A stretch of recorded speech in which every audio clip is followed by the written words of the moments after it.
The massive alien ships appeared in Earth's orbit without warning. They were beautiful in a way that made human engineering look clumsy. Their hulls shimmered with colors that seemed to shift between purple and gold, and they moved through space with impossible grace. Admiral stood in the United Earth Command Center, watching the screens with calm eyes. Around him, younger officers whispered nervously. Some looked excited, others looked afraid, just waited. The communication came 3 hours after the ships arrived. A face appeared on the main screen. It was humanoid but not human. The alien had silver skin and 3 eyes arranged in a triangle on its face. When it smiled, too many teeth showed. "Greetings, people of Earth," the alien said. Its voice was smooth, almost musical.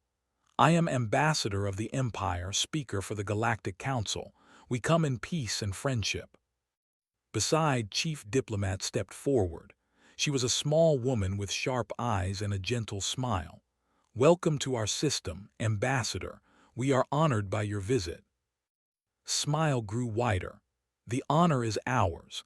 It is always a joy to discover a new species reaching for the stars. We have been watching your progress for some time now." Felt several officers stiffen at those words. Watching, for how long? But he kept his face neutral. "We would like to invite your representatives to our flagship," continued. "We have much to discuss about Earth's future in the galaxy." 6 hours later and sat in a conference room aboard the vessel. The room was enormous, designed for beings of different sizes and shapes. Sat across from them, along with 4 other alien representatives. Each one looked different. One had scales. Another seemed to be made of living crystal. A third floated in a tank of green liquid. Gestured to a holographic display that appeared in the air between them. It showed a map of the galaxy, with thousands of systems marked in different colors. "The galaxy is a dangerous place," began. His tone was kind, like a teacher speaking to children. "There are empires that span 1,000 worlds. There are raiders who destroy entire civilizations for sport. There are wars that have burned for centuries." The hologram changed, showing images of battles. Ships exploded in silent fury. Planets burned. Cities crumbled. "Your species is young," said softly. "You have barely left your own moon. Your weapons are primitive. Your ships move slowly. Out here you would be prey." Captain, who had joined them via hologram from the Space Defense Station, leaned back in her chair. She was younger than, with short black hair and a scar across her left cheek. She looked like she was trying not to laugh. Didn't seem to notice. He continued, "This is why the Galactic Council exists. We bring order to chaos. We protect the weak. We ensure that young species like yours can grow and thrive without being destroyed." "That sounds very generous," said carefully. "It is," agreed. "And we extend this offer to Earth. Join the Council. Accept our protection. We will station a defense fleet in your system. We will share some of our technology. We will guide you as you learn the ways of galactic civilization." "And in return?" asked. Smile never wavered. "Very little, truly. You would need to cede military authority to the Council. We cannot protect you if you insist on maintaining your own armed forces. They would only cause problems. And there would be a tribute, of course. Resources, materials, labor, nothing you cannot easily provide." The room fell silent. Looked at. She looked at its hologram. Its expression was carefully blank but had known her for 15 years. He could see the amusement dancing in her eyes. "You want us to give up our military," said slowly, "and pay you for the privilege of protection." "When you phrase it that way, it sounds harsh," said. He leaned forward, his 3 eyes focusing intently on. "But consider the alternative. The hordes are expanding their territory. The Talon Syndicate raids unprotected systems monthly. Without our help, Earth would last perhaps 5 years before someone decided your planet would make a nice colony." He pulled up another hologram. This one showed Earth, rendered in perfect detail. Then it showed Earth burning, cities in ruins, continents. "This is not a threat," said gently. This is reality. We are offering you survival. Spoke carefully. This is a significant decision, Ambassador. We would need time to consult with our governments, our people. Waved a hand. Of course, of course. We are not monsters. Take 48 hours, discuss, debate, but understand the galaxy will not wait forever. Every day you remain unprotected is a day you risk discovery by less friendly forces. As they prepared to leave, stood and placed a hand over his chest in what seemed to be a gesture of respect. I hope you make the wise choice. It would be a shame to see such a promising species destroyed by pride. Back on the shuttle to Earth and sat in silence for several minutes. Finally spoke. They really think we're that primitive. Nodded slowly. Their scans probably show fusion reactors and chemical rockets. That's what they expect to see. Should we tell them the truth? Smiled, and it was not a kind smile. Not yet. Let them think they're being generous. It will make the revelation more interesting. On her hologram display, Captain was grinning openly now. Admiral, permission to prepare the lunar facilities for a demonstration. Not yet, Captain said, but have everyone on standby. I have a feeling they won't take rejection well. Looked out the shuttle window at the ships orbiting Earth. They were beautiful and powerful and ancient, and they had no idea what they had walked into. 48 hours, she said quietly. They have no idea how long we've been waiting for this moment. Nodded. 200 years of watching and waiting. 200 years of staying hidden. I think it's time Earth introduced itself properly to the galaxy. The shuttle descended toward the blue planet below, leaving the confident aliens in orbit, certain that the primitive humans would accept their generous offer. After all, what choice did Earth really have? Ambassador stood in the observation deck of his flagship, looking down at the blue and white planet below. Behind him, 3 other council members discussed the humans in voices that mixed amusement with pity. Did you see their ships? Said council member, the one with crystalline skin. They use chemical propulsion. Chemical. My species abandoned that technology 12,000 years ago. Their weapons are even more amusing, added Mora, floating in her liquid tank. Nuclear fission bombs. They're barely past throwing rocks at each other. Turn to face them. Do not mock them too harshly. Every species must start somewhere. The humans show promise. They've reached their moon. They've established a few orbital stations. Given time and our guidance, they might become useful members of the council. Useful for paying tribute, you mean? Laughed, the sound like breaking glass. Allowed himself a small smile. The tribute is fair. Protection costs resources. The humans will understand once they see what we save them from. While the council members congratulated themselves on their generosity, Admiral was holding a very different meeting on Earth's orbital command station. The room was small and secure, with walls that blocked every known form of scanning and communication. Colonel sat to his right. He was a broad-shouldered man with gray at his temples and hands that looked like they'd been carved from stone. Across from him sat Commander, younger, but with the same intense focus in her eyes. Status report, said simply. Pulled up a holographic display from her wrist unit. All stealth fields are holding. The scans are passing right through our ships without detecting anything. They think the installations on the dark side of the moon are just mining operations. And the deep space platforms? Asked. Still invisible, confirmed. They're using sensors designed to detect fusion signatures and antimatter reactions. They literally can't see our quantum drives because they don't know to look for quantum signatures. Nodded slowly. It's like someone with a metal detector trying to find plastic. They're looking for what they know. Do you think they've been watching us long? Asked. Answered before could. Maybe 20, 30 years. That's when we started being visible. Before that, we were too quiet. They probably detected our first fusion reactor tests and started paying attention. Stood and walked to the window. Outside, stars stretched into infinity. Somewhere out there, hidden by technology they couldn't imagine, human ships moved between the stars. "They've been watching for 30 years," said quietly. "We've been watching them for 200. The room fell silent. It was a heavy silence, full of secrets and careful planning and infinite patience. Broke the silence.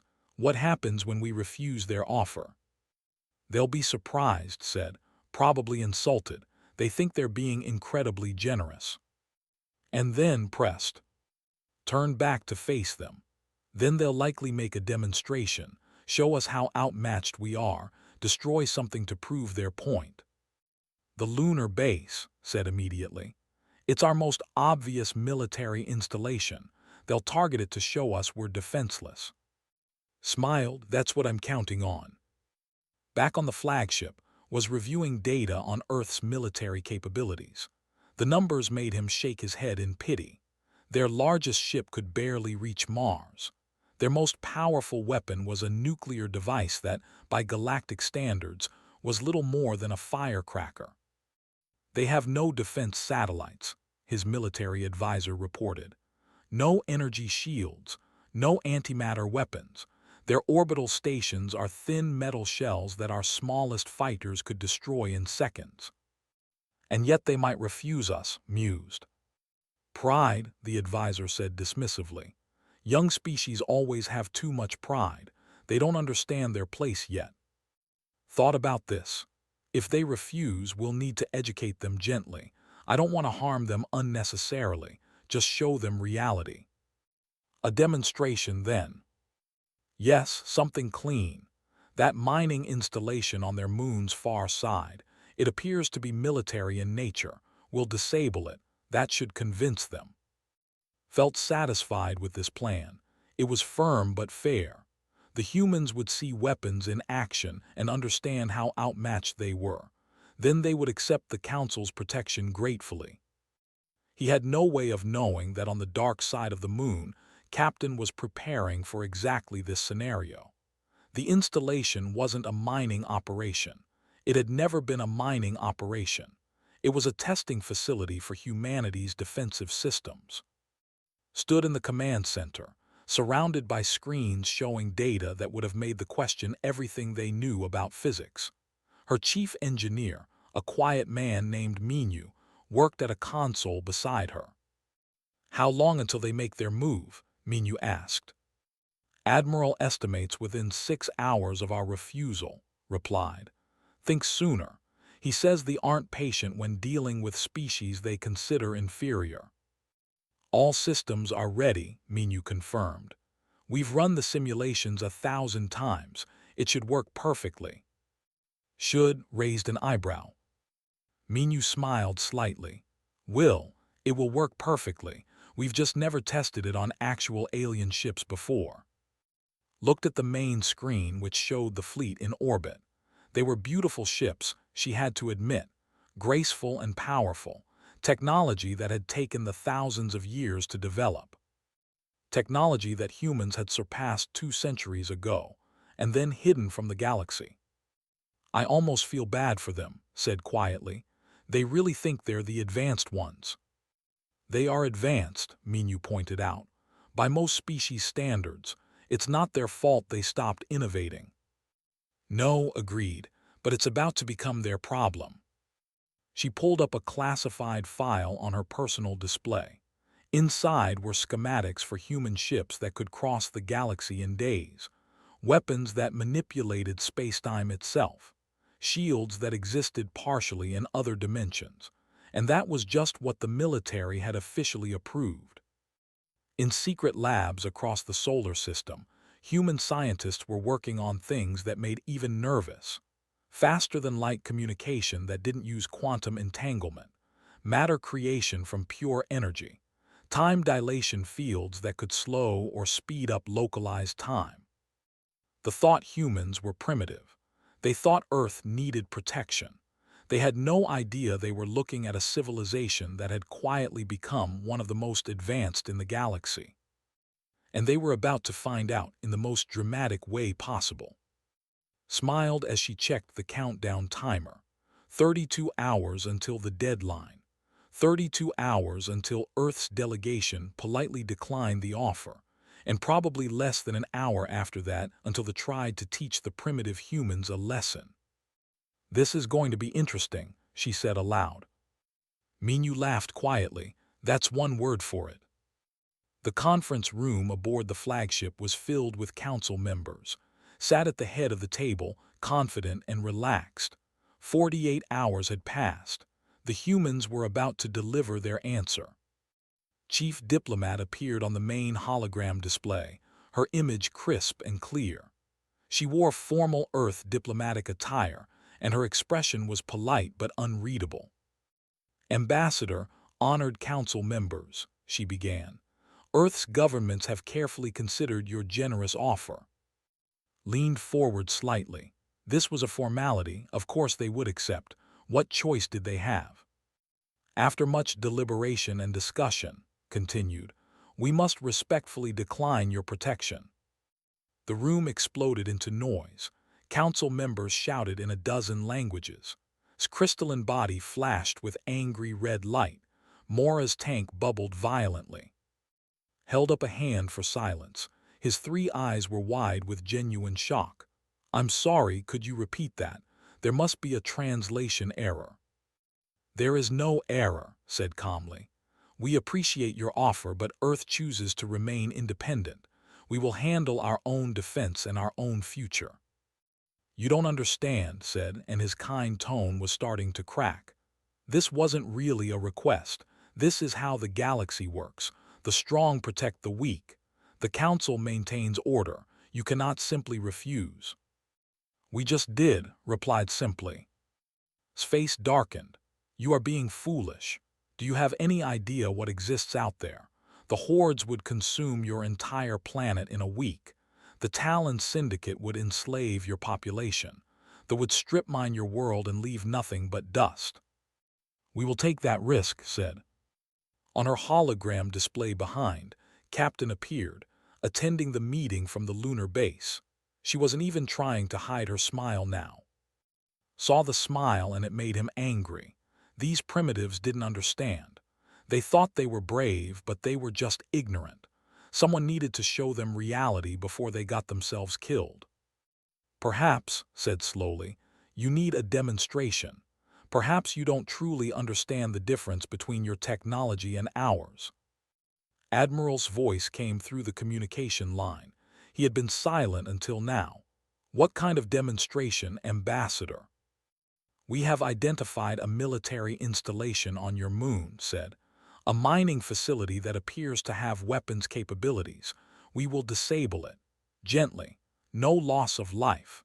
Just enough to show you what our weapons can do." There was a long pause, then spoke, and there was something in his voice that should have warned, a kind of quiet amusement.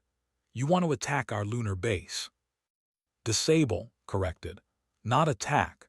We will simply demonstrate the superiority of Council technology. Then perhaps you will reconsider your foolish refusal." Captain laughed. It wasn't a polite laugh. It was loud and genuine and full of an emotion couldn't identify.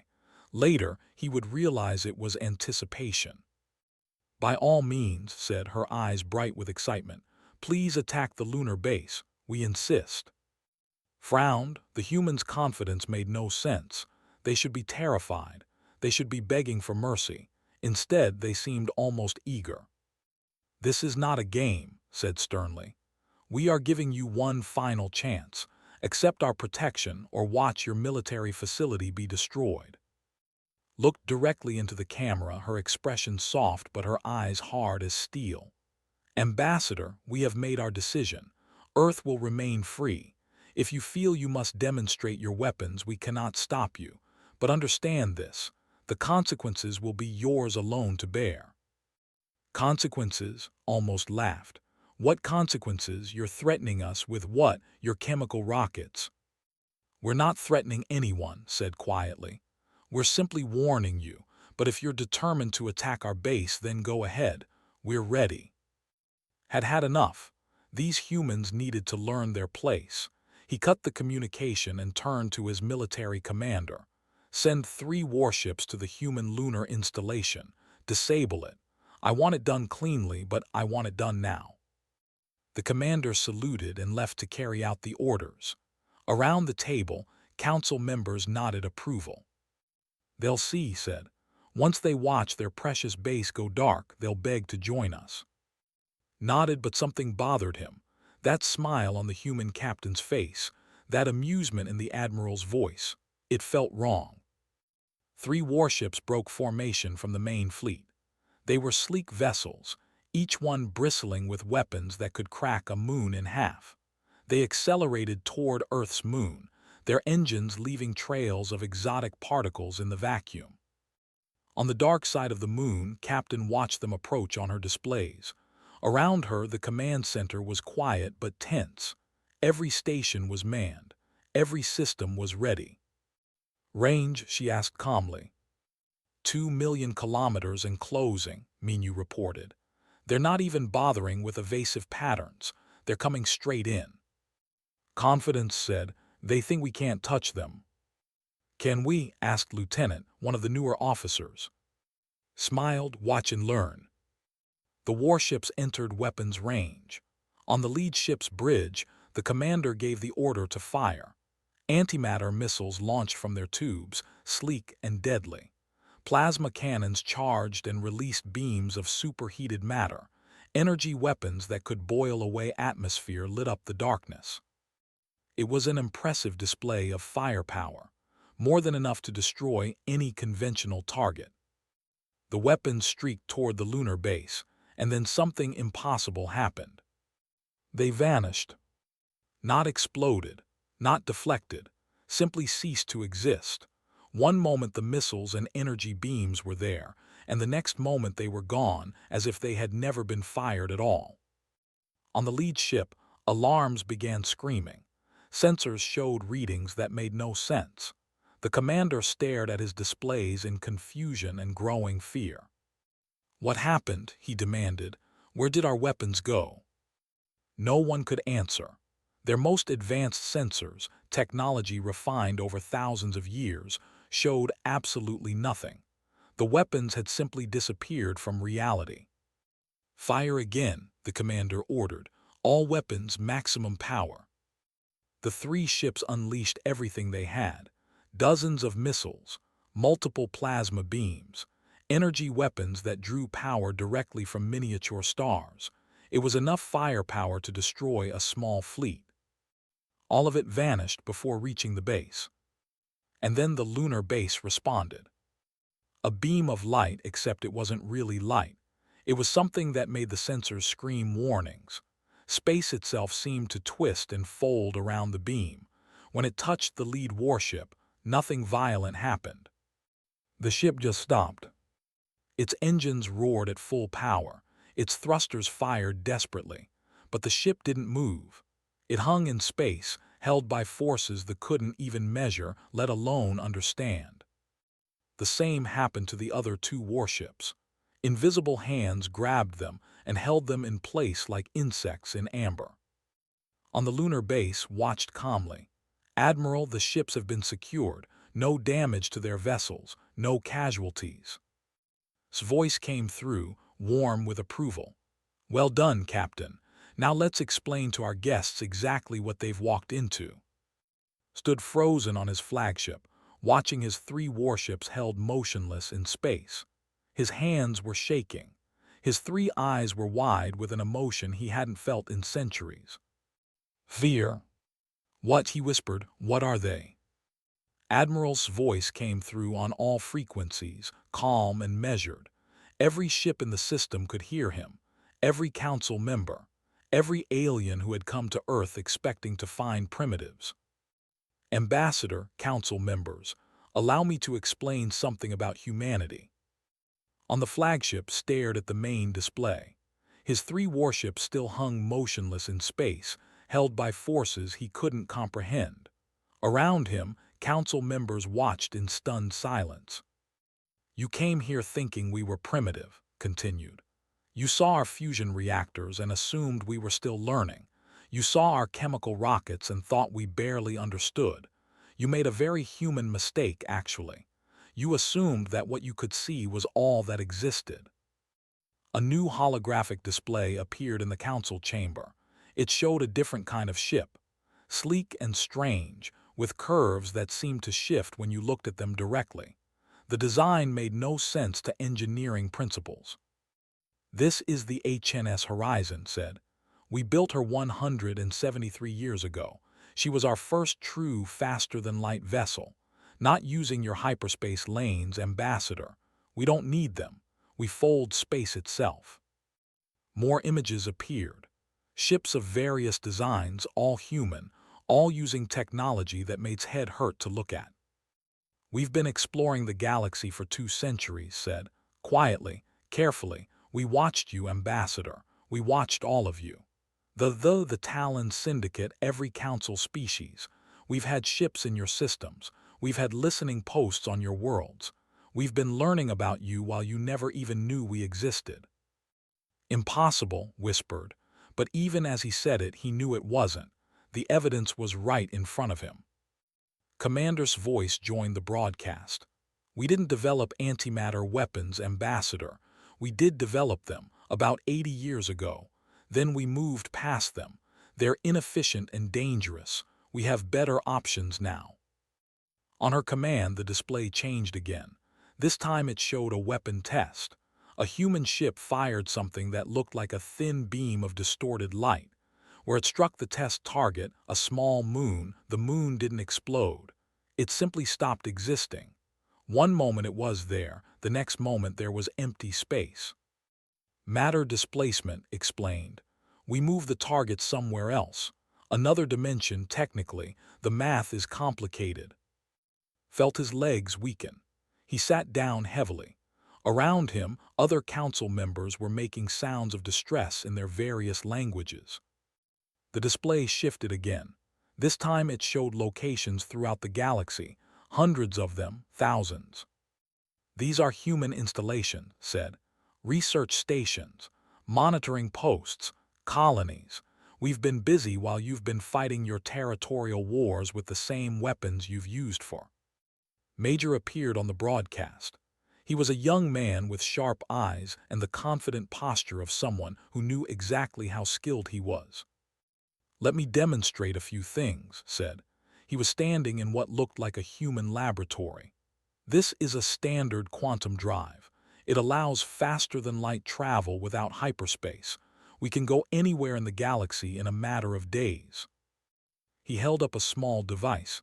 "This is a matter manipulator. Watch."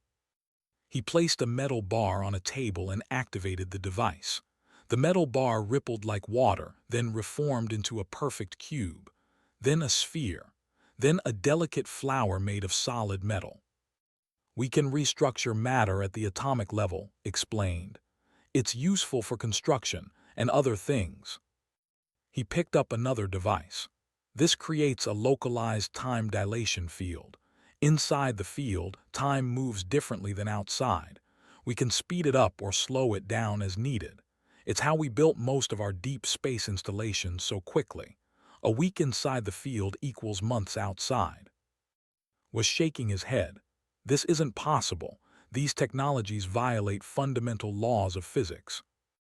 "Your understanding of physics," corrected gently.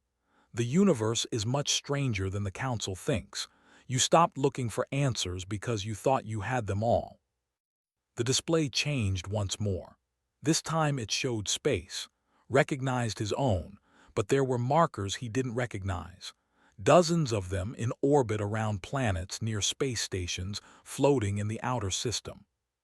"We've had ships in your home system for 60 years, Ambassador," said. "You never knew. We've been watching, learning, evaluating." "Evaluating us," found his voice, though it came out hoarse. "For what?" Appeared on the display. Her expression was serious now. "To decide if the galaxy was worth joining openly. To see if the other species had anything to offer us besides territory and tribute." "And what," asked quietly, "did you decide?" There was a long pause, then spoke, and her words were carefully chosen. "We decided that the galaxy has been stagnant for too long. The council species reached a certain level of technology and then stopped. You became comfortable. You stopped innovating. You've been using the same weapons, the same ships, the same strategies for thousands of years. That's because our technology works, protested, speaking for the first time since the demonstration began. It does work, agreed, against other council species, but you've made yourselves predictable, stable, safe. Captain appeared on the broadcast from the lunar base. Behind her, through the windows of the command center, the three warships still hung frozen in space. "Shall I release your ships, Ambassador?" she asked. "Or would you like another demonstration?" "Release them," said weakly. "Please." Nodded, the strange beam of twisted space vanished. Immediately, the three warships shot forward as their engines finally found purchase. They had to scramble to slow down and regain control. "We didn't hurt them," said. "We could have. We could have destroyed your entire fleet in the time it takes you to say the word. But that's not why we revealed ourselves." "Then why?" asked. "Why hide for 200 years? Why reveal yourselves now?" Lieutenant Jinnah stepped forward on the broadcast. She was young, perhaps the youngest officer yet shown. "Because we were disappointed," she said simply. "We spent decades watching you, hoping you would surprise us, hoping to find species that were still growing, still learning, still pushing boundaries. Instead," she continued, "we found empires that were content. You conquered your territories and then just maintained them. You found weapons that worked and stopped looking for better ones. You developed faster-than-light travel and decided that was enough. The galaxy has been static for 10,000 years," said. "The same empires fighting the same wars over the same territories. You call yourselves advanced, but you stopped advancing ago." Felt something break inside him, pride perhaps, or certainty. "What do you want from us?" "We want you to change," said. "We want the Council to be better. Stop demanding tribute from developing worlds. Stop treating technology as something to hoard. Stop fighting endless wars over resources when you could be working together to find new solutions." "And if we refuse?" asked. His expression hardened slightly. "Then we continue as we have been, watching, hidden, while the galaxy stagnates around us. But we'd rather not do that, Ambassador. We'd rather help." A new image appeared on the display. Schematics for technology that made eyes hurt to look at. "This is a quantum reactor design," said. "It's about 50 years behind our current models, but it would revolutionize your energy production. We're willing to share it, and other technologies like it." "In exchange for what?" asked suspiciously. "Reform," said simply. "End the tribute system. Share knowledge instead of hoarding it. Stop treating younger species as resources to exploit. Help them grow instead of keeping them dependent." The council chamber was silent, looked at the other council members. They all looked as shaken as he felt. "You're asking us to change everything," Mora said from her tank. "No," corrected. "We're asking you to start changing again. You used to explore, you used to innovate, you just forgot how." Stared at the frozen image of the human ship, at the impossible technologies being offered, at the monitoring posts that had watched his civilization without being detected. "Why reveal yourselves now?" he asked again. "After 200 years of hiding, why now?" Smiled, but it wasn't a happy smile. "Because the hordes you mentioned, they're not raiders, Ambassador, they're refugees." The words hung in the air like a physical weight. "What are they running from?" whispered. The silence in the council chamber was total. Every being present, from every species and every world, waited for the answer to his question. Captain touched a control panel. A new star map appeared, showing the far edge of the galaxy. Areas marked in red spread like a disease across multiple sectors. "We first detected them 40 years ago," she said quietly. "Our deep space monitoring stations picked up unusual readings from the galactic rim. At first, we thought it was a natural phenomenon, some kind of dark matter fluctuation." The map zoomed in on a system. What had been a thriving collection of planets was now just debris and radiation. "Then we found this," The system, 3 billion inhabitants, gone in less than a week. No survivors, no trace of what killed them except burn patterns that didn't match any known weapon. More systems appeared on the map, each one marked in red, each one dead. We sent scout ships, continued. Stealthed, careful. What we found was something the Council hasn't encountered in its entire recorded history. A grainy image appeared. Even through the distortion, it was terrifying. Ships that looked like they were made from crystallized darkness. Weapons that seemed to tear holes in reality itself. We call them the Devourers, Admiral said. We don't know what they call themselves. We don't know where they came from. We only know what they do. They consume entire civilizations, entire systems. They take everything and leave nothing behind. Felt his blood turn cold. How many systems? 743, Commander answered. In 40 years, and they're accelerating. You've been fighting. They're not expanding their territory. They're fleeing. They lost theirs 6 months ago. The council chamber erupted in noise again, but this time it wasn't anger, it was fear. Why didn't you warn us? Demanded, his crystalline body flashing with agitation. We tried, said calmly. 12 years ago we sent anonymous messages to the council, warnings about the threat from the Rim. Do you remember what you did? Closed his eyes. He remembered. The council had dismissed the warnings as a hoax. Some thought it was a plot by a rival empire. Others thought it was fear-mongering by raiders trying to destabilize council space. You didn't listen, continued, because the warnings came from an unknown source. You couldn't verify them. You couldn't understand the technology behind our scans, so you ignored them. You should have revealed yourselves then, Mora said from her tank. And what? Asked. Show ourselves to a council that demands tribute and subservience. A council that would have seen our technology and immediately tried to either control it or destroy it out of fear. We watched you for 200 years, Ambassador. We know how you react to things you don't understand. Lieutenant Jinnah stepped forward again. We stayed hidden because we weren't sure you were worth saving. That sounds harsh, but it's true. The galaxy had been stagnant for so long, fighting the same wars, making the same mistakes. We weren't sure if the council species had it in them to survive what was coming. And now, asked quietly. Now we don't have a choice, Jinnah said simply. The Devourers are moving faster. Our projections show them reaching council space in 8 years, maybe less.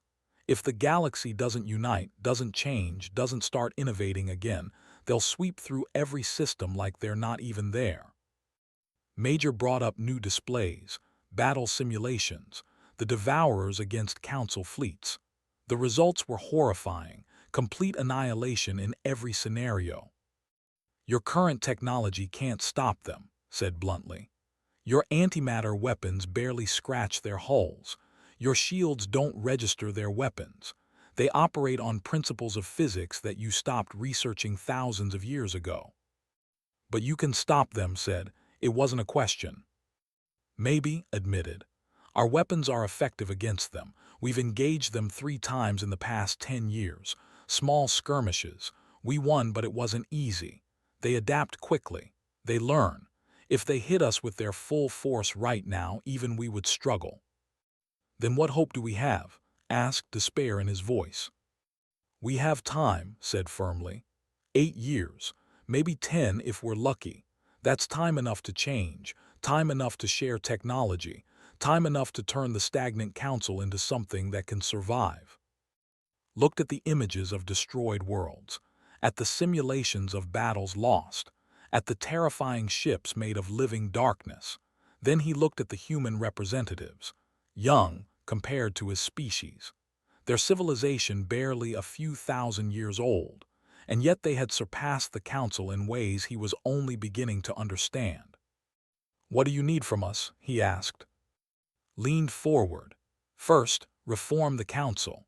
No more tribute from developing worlds. No more territorial wars. Every species contributes based on their abilities, not on how much the powerful can extract from the weak. Second, continued, technology sharing. Real sharing, not the scraps you give to species you want to keep dependent. We'll share our advances. You share yours. Everyone benefits. Third, said, unified defense. The Council military has been a joke for centuries. Individual species fighting for their own territories. That ends. We create a real galactic defense force, trained together, armed together, fighting together. And fourth, finished, you start innovating again. We'll help. We'll share knowledge and techniques, but you have to do the work. You have to remember what it was like when your species first reached for the stars. That hunger to learn, that drive to grow, find it again. Was quiet for a long moment. Then he looked at the other council members. This is a lot to ask. It is, agreed. But it's less than what the devourers will take. They don't negotiate, they don't accept tribute, they just consume. Mara spoke up, her voice bubbling through her tank speakers. If we agree to this, if we reform the council as you ask, what guarantee do we have that you'll actually help us? Smiled, it was a real smile, warm and genuine. You have our word, and more than that, you have our actions. Look at your ships, Ambassador.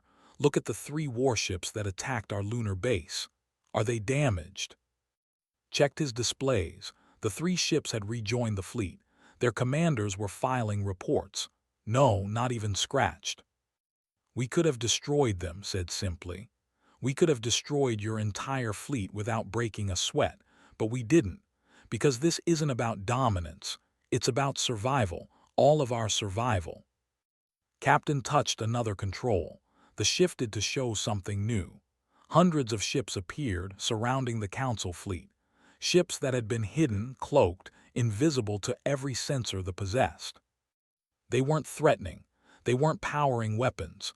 They were just there, visible now, proof of what humanity had been doing for 2 centuries.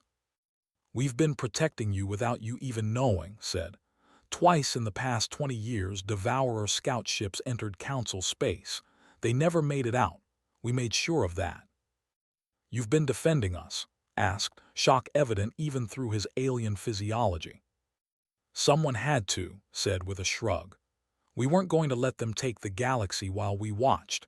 Even if the Council didn't know we existed, we couldn't let billions die. Felt something shift inside him. He had come to Earth expecting to find primitives, expecting to offer protection to beings who desperately needed it. Instead, he had found protectors, beings who had been guarding the galaxy without asking for anything in return. Why, he asked, why protect us when we didn't even know you existed? Why care about species you'd never met?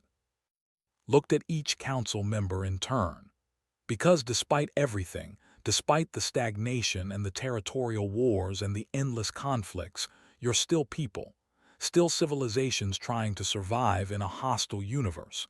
We were disappointed in you, yes, but that doesn't mean we'd let you die. He stood up and something in his posture commanded attention. The question isn't why we protected you. The question is what you're going to do now. Now that you know the truth, now that you know what's coming. Will you change? Asked.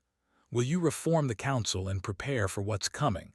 Or will you go back to your old ways and hope the problem solves itself? The council chamber was silent again, looked at his fellow council members. He saw fear in their eyes, fear and uncertainty. But he also saw something else, something that had been missing for a very long time. Hoping. We'll change, said finally. We'll reform the council, we'll work with you, we'll do whatever it takes to survive. Good, said with satisfaction. Then let's begin. We have 8 years to prepare. 8 years to turn a stagnant galaxy into something that can fight back.